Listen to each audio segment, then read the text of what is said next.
us today. We will jump right into questions. How difficult is it to game plan with a completely new roster?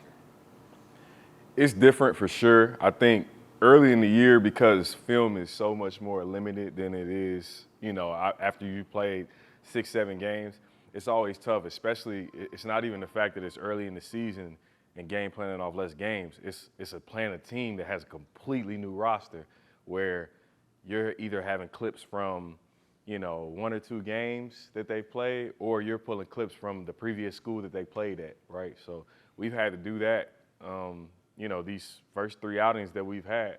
So, but the guys have done a great job. They've adjusted well, and it's something that we've done a pretty decent job of trying to pick up on and get what we can from the scout perspective. What's the Pat Kelsey team do? Play hard. They play really fast. They're gonna take their shots for sure. I think at Charleston he did a really good job of playing an up-tempo style that was tough for his opponents, and he always played really well against the high major teams, and obviously I think beat a few of them as well. But I've known Coach Kelsey for a while now, and he's always been a high energy guy. His teams resemble that. Obviously, I think he shows that a lot on social media. So definitely respect him. We respect him.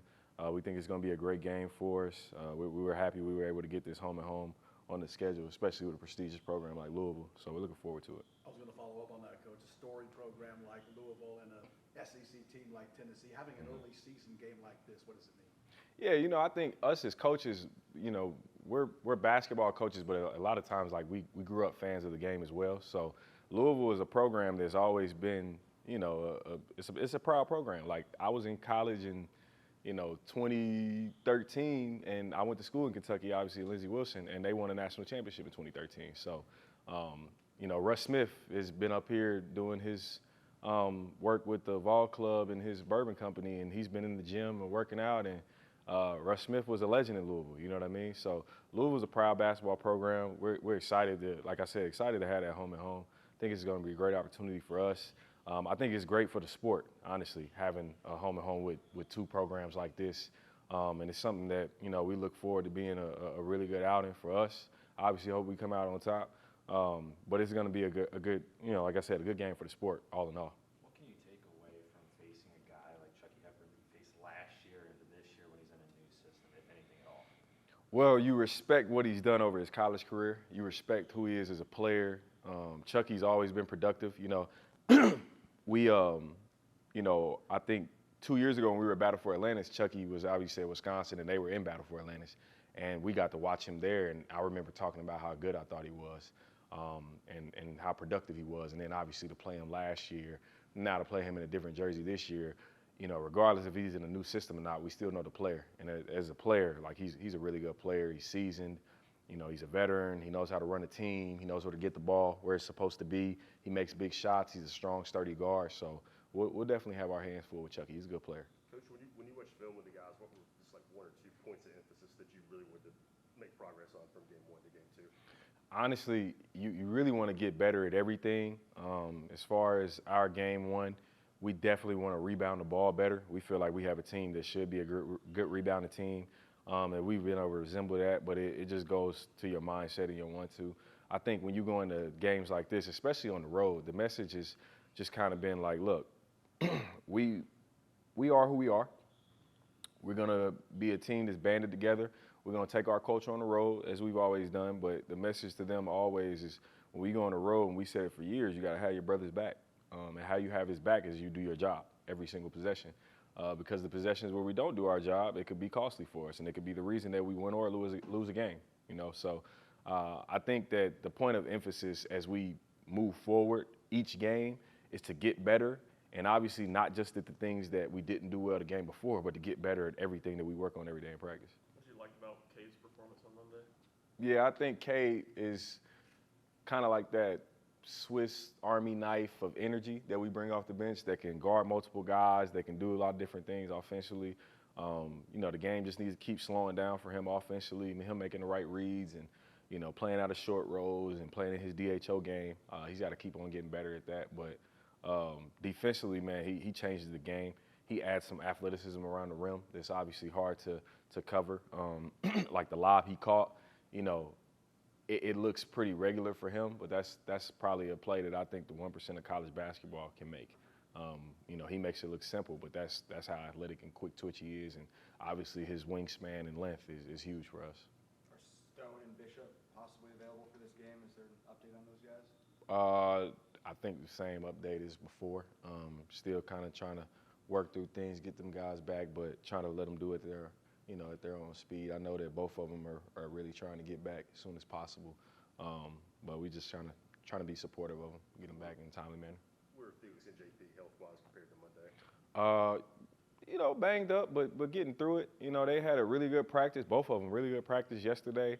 You know, the day off definitely helped them.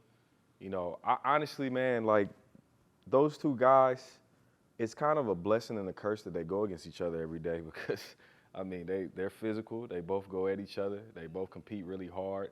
And some days you just kind of like watching, you know, two big, strong men in the cage just going after each other. And it's, you know, it's great.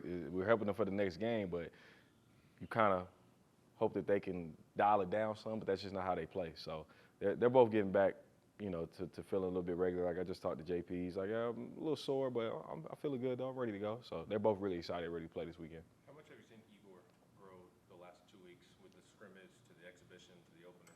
He's grown a lot. His processing has definitely, you know, slowed down a little bit, which is good.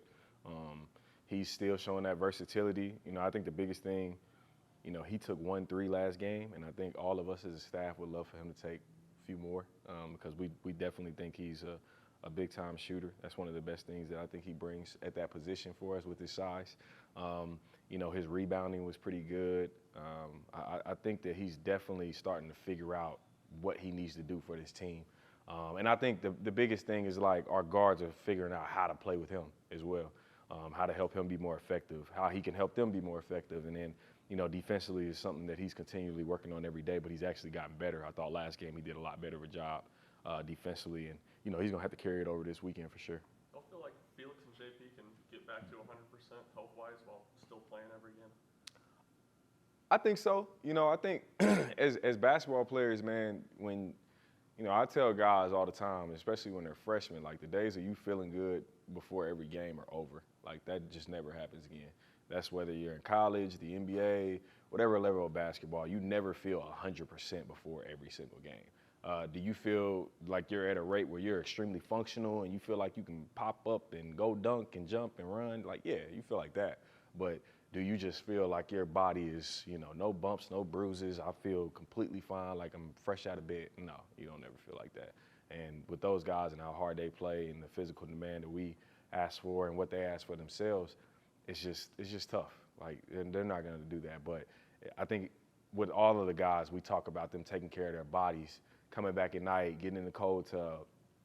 Chaz Lanier before last game just started getting in the steam room before the game. He was like, I feel really good. I feel loose. So just kind of help them with the resources that we have to teach them how to take care of their bodies, especially for the long run. What's the difference in Jordan Gainey's game this year compared to last year? I think that he knows what he wants to do. You know, I think last year he was just trying to figure it out. He was so reliant on making threes and making shots, whereas now I think that he understands how good his driving ability is, how he can break down the defense off the dribble and catching on the run and getting downhill, playing off of 2 feet.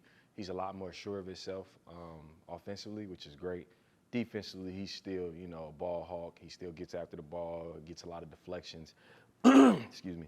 He's been doing a really good job of that. But I just think that it's just growth, him growing another year, playing at this level, understanding what he does, what he's good at, and then just taking advantage of it, honestly. Coach, how different is this for you guys as a staff? I mean, you've always had a transfer piece or two, but to have 3 transfer starters who are veterans, how does that change the process? I mean, it's different, but at the same time, it's like when you bring in freshmen. You know what I mean? You bring in new guys to the program. It's probably a little bit better, as I'm sure a lot of coaches around the country would say, because they're older, they're a little bit more mature, they're used to being coached, they're used to the college game, so it's certain things that they know off rip already, but it's still an adjustment, you know, like Igor has been at the high major level, Felix has been at the high major level, you know, Chaz is not, D Stone has, But Chaz is not. Like, a lot of these things that Chaz is learning, he's, you know, never really been exposed to, which is kind of like the thing that excites you about it. Because you're like, man, like you never even exposed to these things. You don't even know anything about this at this level. And it's all kind of a breath of fresh air for him to learn and get better. With guys like Igor and Felix, again, they've came from high major, but it's still an adjustment of how we do things in our program. So it's been, you know, different for us, just as far as trying to get guys caught up to speed that are used to other systems.